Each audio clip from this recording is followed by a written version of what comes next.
Previously on the Tesla documentary series, several Model S fires put Tesla into damage control, and in 2014, Tesla worked to resolve the issue. The car of the future under fire this morning. The electric car maker Tesla recalling nearly 30,000 of its chargers because of a potential fire hazard. But Tesla CEO Elon Musk is taking issue with the government's terminology. He says it is not a recall. In fact, he says the word recall needs to be recalled. They can drive the car safely, there's no problem, and there's no need to bring the car in anywhere. The over-the-air software update took place last month. So this is not even something that will occur. It has already occurred. That alone addresses any potential risk. And the reason we did that was not because of a concern with our charger, but rather a concern with wiring that may have been inadequate in houses. So it's not actually even a Tesla problem.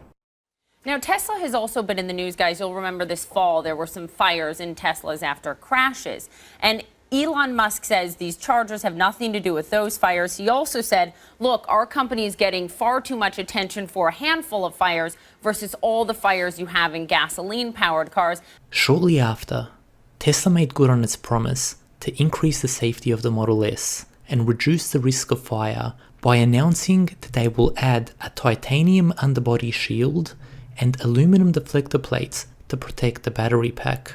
Using high-speed cameras fixed underneath the car during testing, we can see a close-up view of the shield destroying a tow hitch, a concrete block,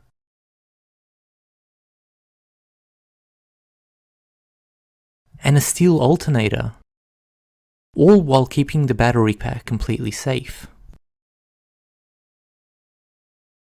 We also got news that something could be happening with Apple and Tesla. Big headline that's getting a lot of buzz here today. Tesla's CEO Elon Musk reportedly met with Apple's head of mergers and acquisitions early last year. It's got many wondering if an Apple-Tesla deal could be in the works.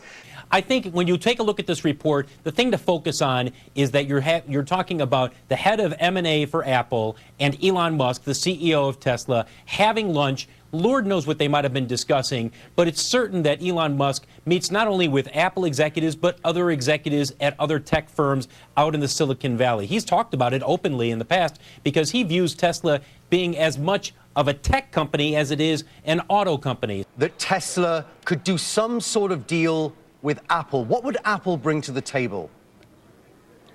Well, Apple brings a lot of money to the table. You know, the companies have very similar philosophies. They're both extremely innovative and very important to sort of innovation.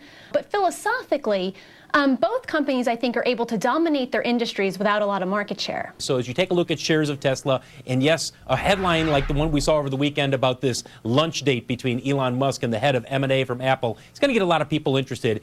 You're looking at a stock right now that's really going to move, guys, on what happens after the bell tomorrow. That's when Tesla reports its fourth quarter earnings. And on the topic of earnings, Tesla reported a record $615 million in revenue, a GAAP loss of $16 million, which beat expectation, and cash on hand increasing to $849 million. Tesla delivered 6,892 Model S vehicles for the quarter, which was another record high, and forecasted that they will sell 55% more vehicles in 2014 compared to 2013.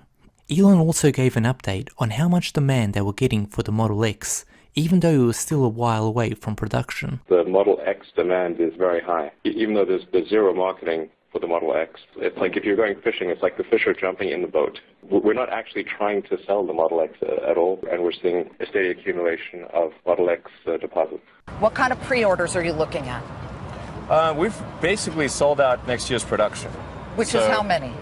Well, it's sort of somewhere in the, 15,000-ish range, maybe 20,000-ish. So depending upon how the ramp on the X goes next year, it's, 15-ish thousand is probably a reasonable guess, maybe 20 if things go especially well. And we also got a clue as to what the new generation of vehicles could be called. Your friend asked me at a party, hey, what are you going to call a third generation car? I was like, well, we've got the S and the X, we might as well make it the E, And then just to sort of add to it, we also, just for laughs, trademarked the Model Y. Then Ford gave us a call and said they were going to sue us for using Model E. And we're like, okay, like Ford's killing sex. I mean, that's that's terrible. And during the conference call, we got some interesting insight onto how Tesla stores were performing.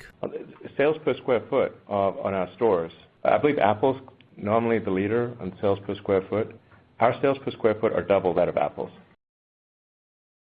Tesla shares soared yesterday to a record high, and this morning they're trading higher once again, up by 4.2% in the pre-market.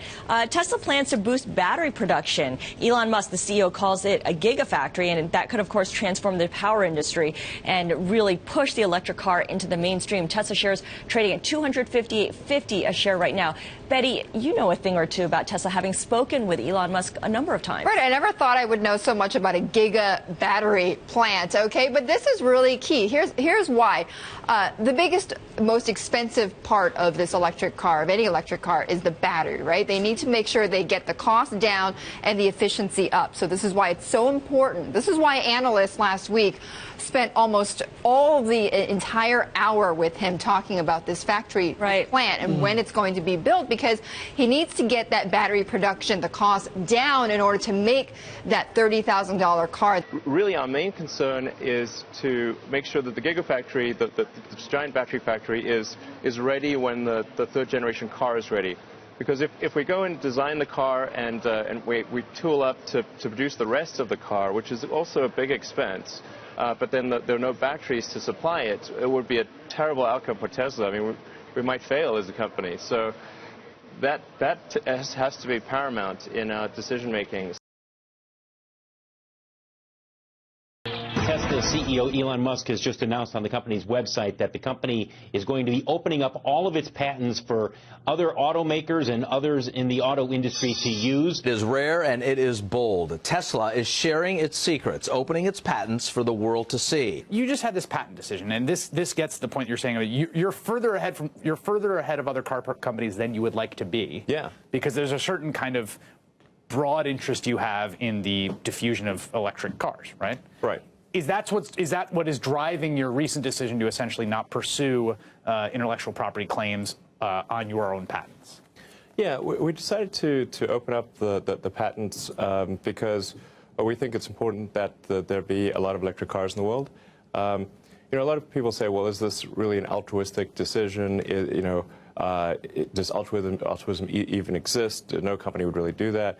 But I think it's important to bear in mind that we're really all on the same ship, of being Earth.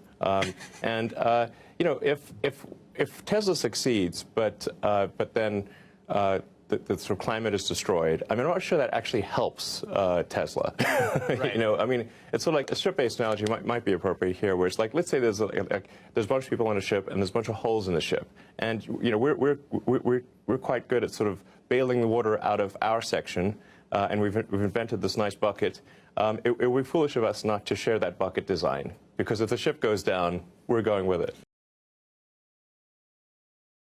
On July 31st, Tesla reported Q2 earnings with revenue increasing to $769 million, a GAAP loss of $62 million, and cash on hand at $2.68 billion, along with a new record of 7,579 Model S deliveries. The Model S delivered record numbers of deliveries, 7,579 for the most recent quarter. What can we eventually expect when it comes to ramping up with the Gigafactory in place, the number of Teslas that you push off the assembly line? Well, I feel comfortable that we'll be able to achieve at least 500,000 cars a year by 2020. Maybe we can do a bit sooner than that, but I think that's what I feel comfortable predicting. 500,000 cars by 2020. Per year, yeah. That is pretty interesting and impressive. I hadn't heard that number. So how close will Tesla be to 500,000 vehicles sold in 2020? Time will tell. In the next episode, Tesla will need to make a decision as to where they're going to build their Gigafactory. The race is heating up, and the answer will be revealed in part 2 of 2014. Hope you guys enjoyed that episode, and let me know what your thoughts were so far from 2014. As always, all content is opinion only and not financial advice, and if you're enjoying these episodes, Patreon is the best way to support the creation of more content like this. Alternatively, you can just hit the like button. So till next time, I'll catch you guys soon.